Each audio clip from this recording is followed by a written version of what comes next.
என்னங்க ட்ரைலர் இப்படி பண்ணி வச்சிட்டாங்க?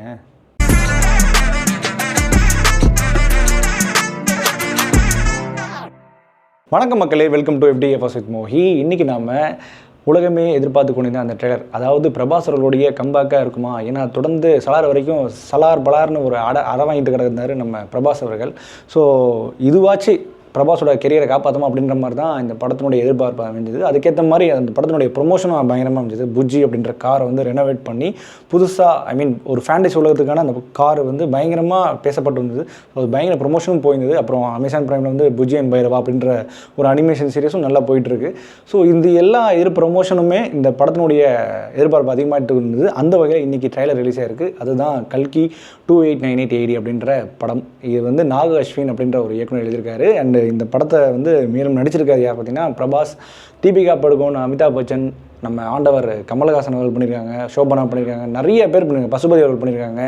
ஸோ நிறைய ஸ்டார் கேஸ்டிங் இந்த படத்தில் இருக்குது. அது மட்டும் நல்லாவே தெரியுது. ஸோ ஸ்டார் கேஸ்டிங் இருக்குது, ஆனால் ட்ரைலர் தான் எதிர்பார்த்த லெவலில் இல்லை அப்படின்றது தான் ஒரு நிசப்தமான உண்மை. அது ஏன் என்னன்றதை நம்ம டீட்டெயிலாக ரிவ்யூவில் பேசுவோம், இந்த ஒப்பீனியனில் பேசுவோம். இந்த ஒப்பீனியனில் போகிறதுக்கு முன்னாடி நீங்கள் இந்த சேனலுக்கு புதுசாக இருந்தாலும், இந்த சேனல் வியூ பார்த்துட்டு அப்படியே போகிறவராக இருந்தாலும், இந்த ஒப்பீனியன் உங்களுக்கு பிடிச்சிருந்தா மறக்காமல் சேனலை சப்ஸ்கிரைப் பண்ணுங்கள், லைக் பண்ணுங்கள், கமெண்ட் பண்ணுங்கள், ஷேர் பண்ணுங்கள். வாங்க நம்ம ஒப்பீனியனை பற்றி பேசுவோம்.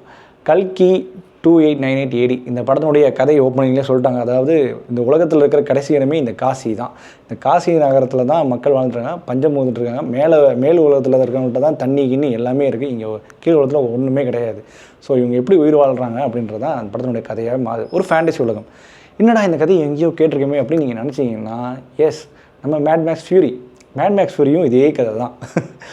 அங்கேயும் வந்து பார்த்தீங்கன்னா உலகம் அழிஞ்சு கடைசியில் இருக்கிற அப்போகலிப்ட் ஆகி கடைசியாக இருக்கிற இடம் தான் அந்த இடம், அதாவது வேஸ்ட்லேண்ட். அந்த வேஸ்ட்லேண்டில் வந்து பார்த்தீங்கன்னா மேல் உலகத்தில் வந்து பார்த்திங்கன்னா அந்த இடத்த ஆள்ற ஒருத்தர் மட்டும்தான் அங்கே ஆக்சஸ் இருக்குது.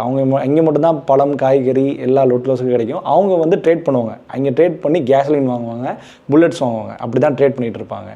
ஸோ அதே மாதிரி தான் இங்கேயும் கதை நடந்தது. இங்கே ஃபுல்லாகவே இந்த ஆட்டோமேஷன், ஆட்டோமொபைல் எல்லா ரிலேட்டாக ஒரு சில விஷயங்கள்லாம் காட்டுறாங்க. லைக் சயின்டிஃபிக்கலி, டெக்னிக்கலி சில விஷயங்கள்லாம் காட்டுறாங்க. அது மட்டும் தான் மாறி இருக்கு தவிர்த்து கதை அப்படியே மேட் மேக்ஸ் ஃபியூரி தான். இல்லை எந்த ஒரு சேஞ்சும் இல்லை. இதுதான் நிசப்தமான உண்மை. நீங்கள் ஸ்டார்டிங் கதை பார்க்கும்போதே உங்களுக்கு தெரிஞ்சிருக்கலாம், நிறைய பேருக்கு தெரிஞ்சிருக்கும், இதுதான் கதையை இப்படி எடுத்துருக்கீங்களா. அதாவது ஏதோ தெரியாத படத்தோட கதை எடுத்தாங்க, நம்ம லோகேஷ் கனகராஜ் மாதிரி ஏதோ தெரியாத படத்தோட கதை எடுத்தாலும் பரவாயில்ல. நல்ல தெரிஞ்சு பழக்கமான உலகத்தே ஃபேமஸான மேட் மேக்ஸோட கதை எடுத்து வச்சுட்டு ஏன் இப்படி பண்ணுறாங்கன்னு தான் புரியல. நிறைய காசு செலவு பண்ணியிருக்காங்க, நிறைய பொருள் செலவு பண்ணியிருக்காங்க, நிறைய மெனக்கெட்டுருக்காங்க, நிறைய உழைப்பு போட்டிருக்காங்க. ஆனால் நல்ல கதை எழுத மாட்டுறாங்க. அதுதான் நம்மளுக்கு வந்து ரொம்ப கஷ்டமாக இருக்குது. சப்போர்ட் பண்ணும் ஆசையாகவும் இருக்குது. அட் சேம் டைம் கதை எழுந்தால் இன்னும் நல்லா பெருசாக சப்போர்ட் பண்ணலாமே, பெருசாக உலகத்துக்கு இதே மாதிரி பண்ணலாமே அப்படின்ற ஒரு கொஷினும் ஒரு நம்மளுக்குள்ளே தோணுது. மோரோவர் இந்த படம் இன்னொரு ஹாலிவுட் படத்தையும் நம்மளுக்கு நினைவுட்டுது. அது டியூன் பார்ட் 1 பார்ட் 2 பார்த்துருந்தீங்கன்னா உங்களுக்கு எல்லாத்தையும் தெரியும். டியூன் பார்ட் 1 பார்ட் 2 இருக்கிற கேரக்டரைசேஷன் எல்லாமே இந்த படத்துக்குள்ளே வருது. எஸ்பெஷலி அமிதாப் பச்சனும் கமலும் அப்புறம் முக்கியமாக தீபிகா படுகோன் ஜெண்டையா கேரக்டர் அப்படியே அச்சச்சு வைக்கிறாங்க. ஸோ இது எல்லாமே, அதாவது ஒரு படத்தை காப்பி அடிச்சு தானே திட்டுவீங்க, 2 படத்தை காப்பி அடிச்சு வைக்கிறேன் இப்போ எப்படி சொல்லுவீங்க அப்படின்ற மாதிரி தான் நம்மளுக்கு கொஷின் ஆகுது. ஸோ கதை வழிவா இன்னும் கொஞ்சம் நல்லா பண்ணிக்கலாம். மேபி தெரியல, எனக்கு 100% ஷோராக சொல்கிறேன் இப்படி தான் கதை வரப்போகுதுன்ற மாதிரி நல்லாவே தெரியுது. ஏன்னா கதையில் இதுதான் கதை, இவ்வளோ தான், இதுதான் சொல்ல முடியும். பட் இது வே ஆஃப் ஸ்க்ரீன் பிளே எப்படி கொடுக்க போகிறாங்க, எப்படி நம்மளை என்கேஜ் பண்ண போகிறாங்க, எந்த அளவுக்கு ஸ்க்ரீன் பிளே நம்மளை வலுப்படுத்த போகுது அப்படின்றது தான் இது பொறுத்து இருந்து பார்க்கணும். அண்ட் இதில் நல்ல விஷயங்கள் என்ன கேட்டிங்கன்னா, VFX நல்ல ஸ்ட்ராங்காகவே வந்திருக்கு. சீரியஸாகவே VFX நல்ல ஒரு ஸ்மார்ட்டான VFX சொல்லலாம். இது வரைக்கும் பிரபாஸ் நடிச்சிருந்த VFX படங்களில் இந்த படம் எவ்வளோ பெட்டரு. ஏன்னா பிரபாஸ்க்கே இந்த படங்கள் ஃபுல்லாகவே VFX போட்டிருப்பாங்க. இந்த படத்தில் மட்டும்தான் பிரபாஸ் அந்தளவு பெருசாக VFX போடலன்னு நினைக்கிறேன். இந்த படத்தில் பிரபாஸ் சுத்தமாக சூட்டே ஆகலை. பிரபாஸ் பதிலாக வேறு யாராச்சும் செலக்ட் பண்ணியிருக்கலாம். ஒரு ராம் சரண், இல்லைனா நிறைய பேர் ஆப்ஷன், NTR கூட செலக்ட் பண்ணியிருக்கலாம். பிரபாஸ் ஏன் செலக்ட் பண்ணான்னு இல்லை. அவர் எப்போ பார்த்தாலும் தூங்கி இருந்துச்சு அந்த மாதிரி இருக்கார். ஆஃப்டர் பாகுபலிக்கு அப்புறம் அவர் நடித்த எந்த படத்துலையுமே அவரோட ஒரு லுக்கே இல்லை. நீங்கள் சலாராக இருக்கட்டும், அப்புறம் நிறைய படம், அந்த பாகுபலிக்கு அப்புறம் வந்து எல்லா படத்துலையும் ஃபெயிலியர் தான். ஆதிபுருஷ் அதெல்லாம் சொல்லவே, இந்திய தொலைக்காட்சியில் முதல் முறையாக ராமனுக்கு மீசை போட்டு நடித்த முதல் கேரக்டர் அவர் தான். இது வரைக்கும் நம்ம ராமாயணம் கதை கேட்டிருக்கோம், ராமனுக்கு மீசை இல்லாமல் தான் வந்திருக்காங்க. ஆனால் ராமனுக்கு மீசை வச்சு சீமான் மாதிரி ஆகிட்டார் அவர். ஸோ அந்த லுக்கெல்லாம் இருந்து இப்பயும் சரி இந்த லுக்கு பெருசாக எடுபடலை. அவரை பார்த்தாவே ஒரு போரிங் ஃபீலாகவே வருது. அவரை பார்த்தாவே ஏன் தாண்டி நடிக்கிற அப்படின்ற மாதிரி தான் ஒரு ஃபீல் ஆகுது.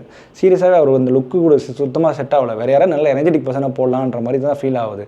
அண்ட் மோர் ஓவர் வந்து பார்த்திங்கன்னா இந்த படத்தில் நல்ல ஒரு விஷயம் என்னென்னா, அமிதாப் பச்சனோட கேரக்டரைசேஷன் அண்ட் கமலஹாசனோட கேரக்டரைசேஷன் 2 பேருக்குமே மேக்கப் பயங்கரமாக இருந்தது, அடிப்பொடி மாதிரி இருந்தது. 2 பேரோட அந்த ஆட்டிடியூடு, அந்த வே ஆஃப் அந்த லுக்கு எல்லாமே பயங்கரமாக இருந்தது. அதுவே ஒரு பெரிய எதிர்பார்ப்பு கொண்டு வருது அப்படின்னு கூட சொல்லலாம். அண்ட் தீபிகா படுகோன் கேரக்டர் அப்படியே செண்டாயா கேரக்டர் தான், டியூனில் வர அதே செண்டாயா கேரக்டர் தான். அதை பார்க்கும்போதே தெரிஞ்சிருது. அந்த way of look, way of dressing எல்லாமே அப்படி தான் இருக்குது. அதுமாதிரி காஸ்டியூம் டிசைனிங்கும் அந்த படத்தில் மேக்கப் டிசைனிங் நல்லாவே ஒத்துழைச்சிருக்காங்க, நல்லா தெரியுது. படம் ஃபுல்லாகவே அந்த எல்லாருக்கும் போட்டிருக்க மேக்கப் நல்லாவே தெரியுது, சூப்பராக இருக்குது. ஸோ நம்ம பொறுத்திருந்து பார்க்க வேண்டியது தான் இருக்குது. ஏன்னா இந்த படத்தை காப்பி அடிக்காமல் இருந்தால் நீங்கள் தப்பிச்சிங்க. ஆனால் இந்த படத்தை காப்பி அடிச்சிங்கன்னா ஃபஸ்ட் நாளே நீங்கள் அவுட்டு. ஏன்னா படத்தினுடைய ட்ரெய்லரும் அப்படியே பிரதிபலிக்குது. இது அப்படியே மேட் மேக்ஸும் டியூன் தான் அப்படின்ற மாதிரி. ஸோ அது மட்டும் தான் எனக்கு ரொம்ப டிசப்பாயிண்டிங்காக இப்போ வரைக்கும் மண்டக்குள்ள ஓடிட்டுருக்கு. ஏன்டா டே நல்ல காசை வச்சுக்கிட்டு, நல்ல கேரக்டர் ஆளை வச்சுக்கிட்டு, எல்லாம் வச்சுக்கிட்டு நீங்கள் ஏன்னா இப்படி பண்ணுறீங்க அப்படின்ற மாதிரி இருக்குது. ஆக்சுவலி மியூசிக் இதில் நான் ரொம்பவே ஒத்துழைச்சிருக்கு. யாரும் தெரியுமா மியூசிக் வந்து சந்தோஷ் நாராயணன் பண்ணியிருக்காரு. பிஜிஎம் ஒர்க்லாம் ஸோ நல்லாவே வந்திருக்கு. ஸோ அவர் சைட்லேருந்தும் ஸோ டெக்னிக்கல் சைடாகவும் சரி, மியூசிக்கு ஆர்டிஸ்ட் சைடாக எக்ஸப்ட் பிரபாஸ் விட்டுருங்க, எல்லாருமே ஸ்ட்ராங்காக இருக்குது. கதை மட்டும் தான் ஸ்ட்ராங்காக இல்லை. ஸோ கதை இன்னும் ஸ்ட்ராங்காக வந்தால் கண்டிப்பாக இந்தியாவே கொண்டாடக்கூடிய படமாக அமையும்னு நான் எதிர்பார்க்குறேன். அப்படி அமையுமா இல்லையான்றதை இந்த ஜூன் எண்டில் 27 அன்றைக்கி நம்ம பொறுத்திருந்து பார்ப்போம். இந்த மாதிரியான மூவி ரிவ்யூஸ்க்கும், மூவி ரெக்கமெண்டேஷனுக்கும், மூவி ஒப்பீனியனுக்கும் நம்ம சேனலில் தொடர்ந்து ஃபாலோ பண்ணுங்கள்.